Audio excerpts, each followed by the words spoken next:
يقولون أن المدينة التي لا تطل على بحر ليس بها حياة. أهلا بكم في سر جديد من أسرار البحر.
من أهم الأهداف اللي أنشئ من أجلها المعهد القومي لعلوم البحار في الغردقة هو مجال البحث العلمي والاستزراع في المجال الثروة السمكية لزيادة الإنتاج.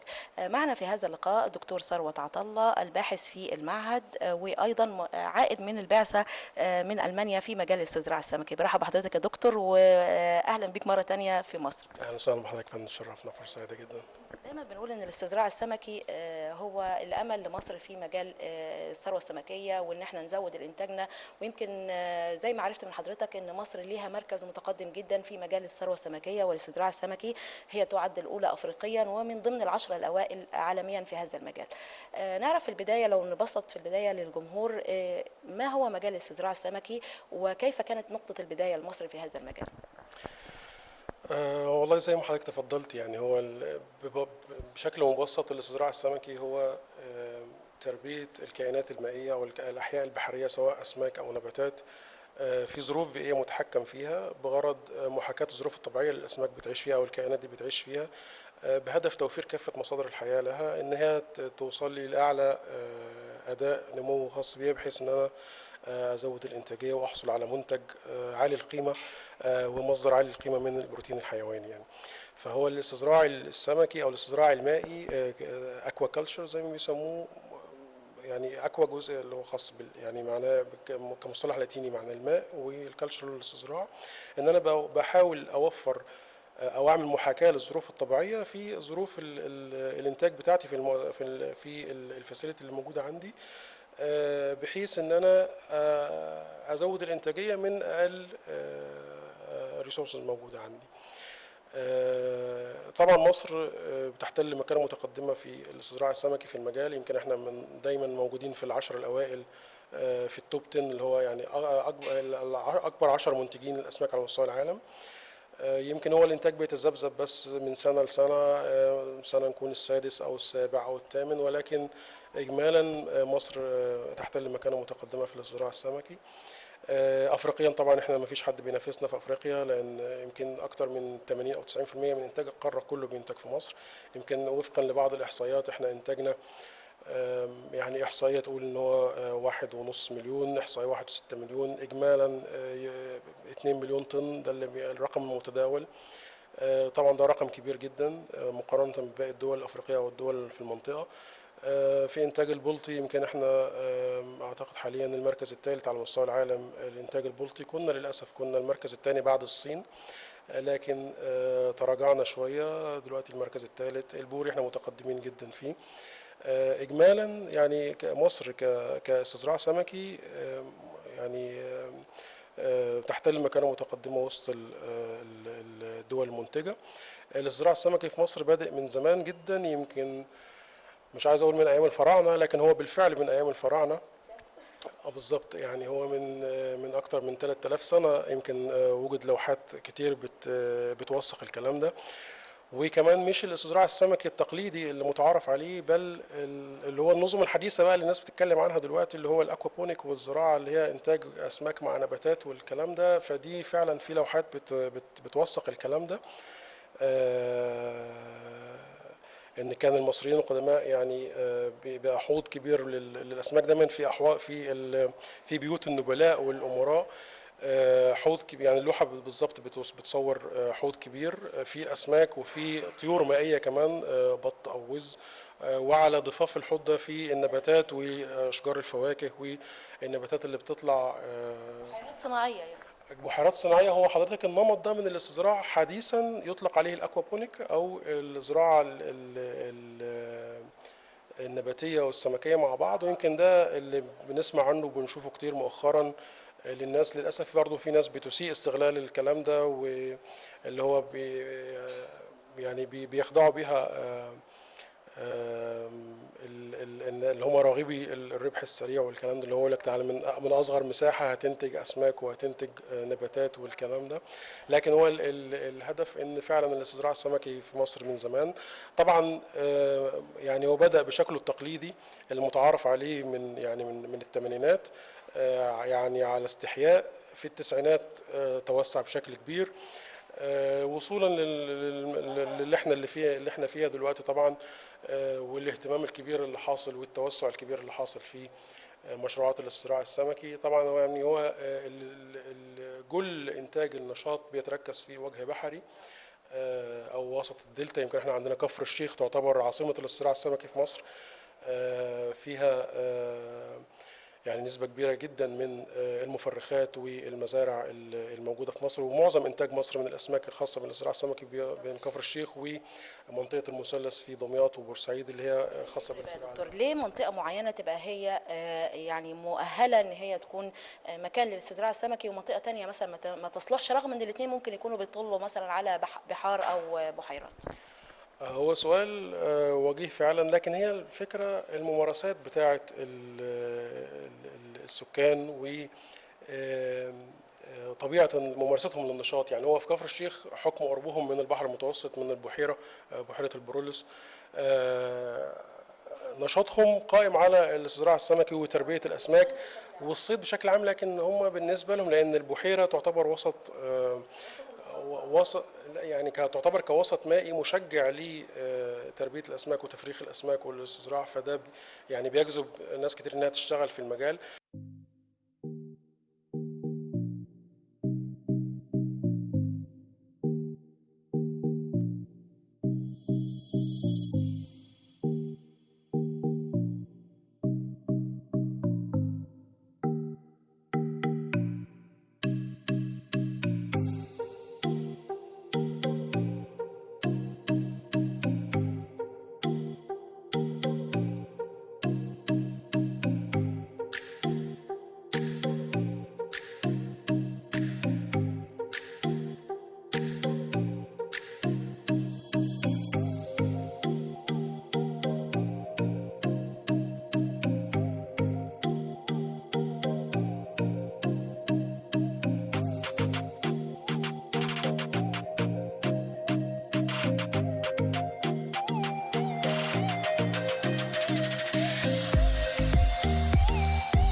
هم يعني تركيز النشاط الاقتصادي بتاعهم على صيد السمك، غير محافظات تانية ممكن يكون لهم أنشطة تانية ممكن بتاخد بعض الاهتمام أو بعض التركيز، فبيبقى الأهم أكتر بالنسبة لهم هو الصيد والإنتاج السمكي بشكل عام.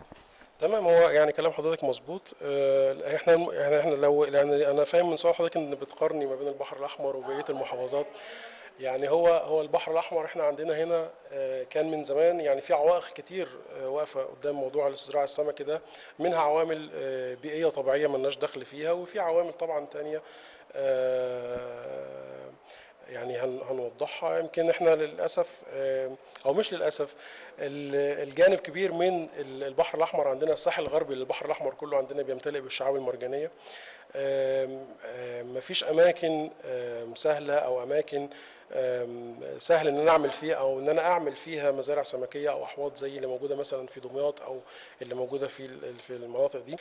كان بيجيني كمان العائق الثاني، لان كان الاهتمام الكبير في العقود الماضيه، الاهتمام الكبير بالبحر الاحمر كان من ناحيه السياحه فقط وليس اي نشاط تاني. يعني حتى الانشطه البتروليه بتتركز في شمال البحر الاحمر، الجنوب كله بيعتبر ده المركز بالظبط. هو ده كان المردود الوحيد اللي كانت او اللي كان الاهتمام بيوجه له الفترات اللي فاتت. فده ما كانش بيسمح باي فرصه للتوسع في انشطه الاستزراع السمكي، فضلا عن ان كان لحد وقت قريب الفكرة عن الاستزراع السمكي نفسها ان انا باخد المية وبربي فيها السمك بتاعي وبحط فيه الاعلاف او فالصرف اللي بيخرج ده هوديه فين؟ فانا هنا في البحر الاحمر لما بتيجي تتخبي الجهات المسؤوله ان انا عايز اعمل نشاط مزرعه سمكيه، يقول لك طب الصرف بتاعك هترميه في البحر هتلوث البيئه، لا بلاش منه، مش عايزين سمك. فهو ده الفكره، يعني دي بس المعوقات مش اكتر. جزء تاني كمان يمكن نرجع له، جزء بيئي طبيعي، ان انا عندي فقر في المخزون اللي موجود في الميه في الساحل الغربي ناحيتنا، وفقر في الغذاء الطبيعي اللي موجود، فما عنديش ثراء غذائي كتير في الميه. فدي مش بيئه خصبه تجذب الاسماك للتكاثر والتفريخ وكلام الناس زي مثلا شمال الجمهوريه. يعني عندنا في شمال الجمهوريه التقاء ميه النيل مع ميه البحر المتوسط، طبعا دي بتبقى منطقه خصبه جدا وجاذبه للانواع السمكيه المختلفه انها تتكاثر هناك. ويمكن جزء كبير من المزارعين او المنتجين اللي في كفر الشيخ في جزء ومحافظات شمال الدلتا يعني في منهم ناس يعني جزء كبير بس هو دوره ان هو بيجمع زريعه مثلا ويحضنها وشغله كله ان هو يوفر الزريعه للمزارع اللي محتاجه زريعه او كلام من ده، لان هو موجود في منطقه خصبه وبيتم فيها تكاثر الاسماك بشكل كبير، بيتم فيها نمو الاسماك في المراحل العمريه الاولى بشكل كويس. فدي كلها عوامل ادت ان الاهتمام او تركز نشاط الاستزراع السمكي يكون موجود في شمال الجمهوريه عن منطقه البحر الاحمر. بيقال ان البحر الاحمر غني بالتنوع البيولوجي، يعني هو فيه كائنات كتير لكن هو مش غني بالكميه الثروه السمكيه، يعني مش بيطلع انتاجيه كبيره توازي التنوع البيولوجي اللي موجود فيه او تنوع الكائنات اللي موجوده. يمكن دي نتيجه برضو اللي ذكرته لحضرتك، ان يعني هو البحر الاحمر يمكن هي الميه بتاعته طبعا انقى كتير من البحر المتوسط، لكن هو بس يعني كثره وجود سلاسل الشعاب المرجانيه في الساحل الغربي اللي هو ناحيتنا احنا بيمنع ان انا مثلا استخدم وسائل الصيد المتطوره مثلا او وسائل الصيد بالجر او بالشباك او الكلام ده عشان اطلع المخزون، فضلا عن ان دوره التقليب في البحر الاحمر دايما بتروح من الغرب للشرق. فدايما بلاقي ان المخزون يعني كله تقريبا بيتركز في السعوديه وفي اليمن وفي جنوب البحر الاحمر. المنطقه اللي هناك يعني فقيره شويه في الشعاب المرجانيه، مش مفيش شعاب مرجانيه زي ناحيتنا، لكن اكثر خصوبه يعني فيها غذاء طبيعي اكتر، فيها وفره اكتر. فده بيؤدي ان الانواع كتير بتركز هناك، بعض انواع بتروح تتكاثر هناك وبعدين بتبدا بقى حياتها في الكامل البحر الاحمر. يمكن النقطة الأساسية هي بس إن أنا عملية وجود وتركز الشعاب المرجانية ده هو اللي بيخليني مش قادر أستخدم أساطيل الصيد، أو أيام ما كان عندنا أسطول صيد أو وسائل الصيد بالجر أو علشان أطلع كامل مخزون. يمكن هو عندنا في البحر الأحمر الصيادين بينزلوا للجنوب كتير، يعني بينتقوا الأماكن اللي ما فيهاش شعاب مرجانية، بيحطوا الشباك بتاعتهم، أو معظم الأنواع عندنا بيتم الاعتماد على الصيد بالصنار أو بالخيط. بالجوابي. لكن الصيد التقليدي او اساطيل الصيد التقليديه، لما كان عندنا الاسطول كان بينزل في جنوب البحر الاحمر، جنوبه حتى بعد اليمن وحدود والقرن الافريقي والكلام ده. فدي برضو مشكله حتى لو في مخزون سمكي فانا مش شايفه يعني، او ان انا مش قادر اطلعه. ولكن احنا عندنا طبعا اساتذتنا في المعهد بيدرسوا المخزون السمكي، بيدرسوا ازاي يزودوا المخزونات السمكيه اللي موجوده سواء في البحر الاحمر او البحر المتوسط، بغيه ان انا ازود المخزون بحيث ان انا اوفر مصدر عالي القيمه من البروتين الحيواني اللي يعتبر توفيره بمثابه ركيزه اساسيه في الامن القومي طبعا. الصيد الجائر وتأثير ده على المخزون السمكي اللي موجود في البحر الأحمر، وإزاي تنظيم ده بحيث إن هو يكون في زيادة طبيعية في الإنتاج اللي موجود داخل البحر الأحمر. هو الصيد الجائر طبعا يعني حاليا ما بقاش زي الاول. يعني كان زمان الواحد كنا بنشوف الكلام ده، وكان فيه مش بس صيد جائر بس، يعني هو الصيد الجائر ان انا استنزف كل المخزون اللي موجود في منطقة في فترة زمنية قليلة بشكل عشوائي. يمكن ده كان زمان بنعاني منه، لكن مع سن القوانين ومتابعتها بدأ يبقى فيه فعلا التزام من الصيادين، بدأ يبقى فيه مراقبة ومتابعة من الجهات المسؤولة، من هيئة الثروة السمكية، من المعهد عندنا، من جهاز شؤون البيئة. أنواع الشباك اللي بتستخدم إيه، قطر الفتحات اللي هي المجات اللي بيستخدموها إيه، بحيث إن أنا أصطاد واسيب السمك الصغير ان هو يطلع وياخد دوره حياته ويكبر لغايه لما يوصل لوزن اقتصادي او عمر اقتصادي اقدر استفيد منه تاني. يمكن كان زمان بعض الصيادين بيستخدموا وسائل صيد ممنوعه دوليا او محرمه دوليا. انا كنت عن نفسي كنت بشوف صيادين بيصطادوا بالديناميت، صيادين بيصطادوا بالكهرباء. يمكن الكلام ده كله حاليا يعني شبه اختفى، ما بقناش نشوفه خالص عندنا هنا. ممكن يكون موجود ولكن في حدود ضيقه. دي النقطة الخاصة بالصيد الجائر. يمكن برضو سن القوانين ساعد كتير على التحكم في الجزئية دي، ان انا بقيت امنع الصيد في فترات معينة في السنة، بحيث ان ادي فرصة للاسماك انها تتكاثر بشكل طبيعي، وادي فرصة للمخزون ان هو يجدد نفسه بشكل طبيعي، وبعدين ابدا اصطاد وابدا اتعامل معاه. يمكن النقطة دي يعني صعب جدا ان احنا نقنع بيها الصيادين، ان هو طبعا هو الصياد اكل عيشه وهو الصيد، ما عندوش مصدر دخل تاني. فانا عشان اجي اقول له امنع الصيد في الفتره دي 3 او 4 شهور، طبعا دي مشكله كبيره جدا. فلازم يعني الناس مؤخرا بداوا يعملوا يعني جاهدين ان هو يوفر له دعم خلال الفتره دي، حتى وان كان مش بالشكل الكافي، ولكن شيء افضل من لا شيء، بحيث ان هو يساعده على اموره الحياتيه لغايه لما فتره المنع تنتهي ويبدا يمارس نشاطه تاني. ولكن هو لازم يفهم ان المنع ده لمصلحته ومصلحه البيئه كمان. يعني هو لما لو فكر فيها بشكل كويس هيفهم ان انا على المدى البعيد مش هلاقي سمك. يعني انا لو جيت النهارده اصطدت السمك وبكره اصطدت السمك الصغير، طب ما انا بعد كده السمكه الصغيره اللي انا خدتها النهارده دي هي اللي كانت المفروض تكبر وتتكاثر في الميه وهرجع اصطادها بعد كده يعني. فيبدا بعد كده يشتكي ان مفيش مخزون، مفيش سمك، وده اللي بيخلي الصيادين ان هم يلجأوا السفر للجنوب البحر الاحمر، والمشاكل اللي بنسمع عنها، المراكب اللي بتتمسك في الدول الاخرى، والقراصنه طبعا المشاكل اللي بتحصل. فهي بس جزئيه وعي مش اكتر. ويمكن الناس احنا هنا في المعهد بدانا معاهم من 2012 او 2010 بيبدا المعهد يعمل دورات توعيه وورش عمل خاصه بالصيادين، خاصه بالمجتمع المدني، بحيث ان انا اعرفه على اهميه البيئه البحريه، واعرفه ازاي يتعامل معاها وازاي يقدر يحافظ عليها علشان تقدر تفيده على المدى الطويل يعني. لكن هو الناس الحمد لله يعني حاليا اصبحوا متعاونين وبداوا يفهموا ويستوعبوا النقطه دي. فحته الصيد الجائر احنا هنا مش بنعاني منه بشكل كبير زي زمان. يعني هو دلوقتي طبعا الامور كلها بدا يبقى فيها متابعه ومراقبه، وفيها سيطره يعني الى حد ما يعني.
نشكركم مشاهدينا ونلقاكم الأسبوع القادم في سر جديد من أسرار البحر.